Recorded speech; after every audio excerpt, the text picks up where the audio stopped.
সারা দেশে লাগাতার অবরোধের ডাক দিয়েছেন বিএনপি চেয়ারপারসন বেগম খালেদা জিয়া।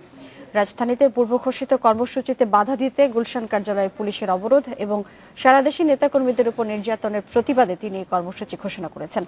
পুলিশি বাধা এবং গেট তালা বন্ধ থাকায় গুলশান কার্যালয় থেকে শেষ পর্যন্ত বের হতে পারেননি বেগম খালেদা জিয়া।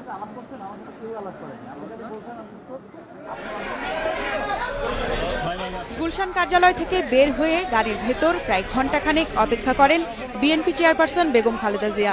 4টা 35 মিনিটে সাংবাদিকদের সঙ্গে কথা বলেন তিনি। সরকারের কাছে জানতে চান কেন তাকে অবরুদ্ধ করে রাখা হয়েছে। দেশে সুশাসন বলে কিছু নেই।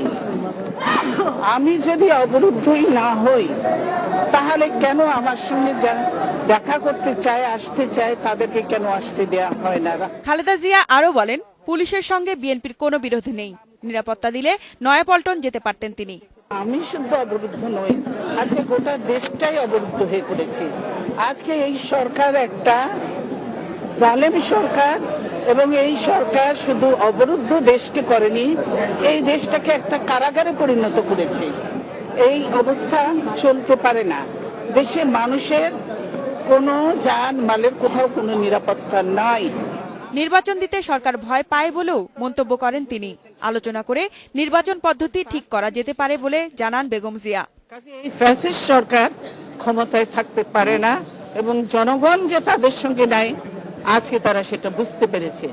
জনগণ থেকে এরা সম্পূর্ণ বিচ্ছিন্ন, এদের পায়ের নিচে কোনো মাটি নেই, এবং এরা ভোট দিতে ভয় পায় কেন? তাহলে তাদের যে কি পরিণতি হবে সেটা তারা জেনে গেছে।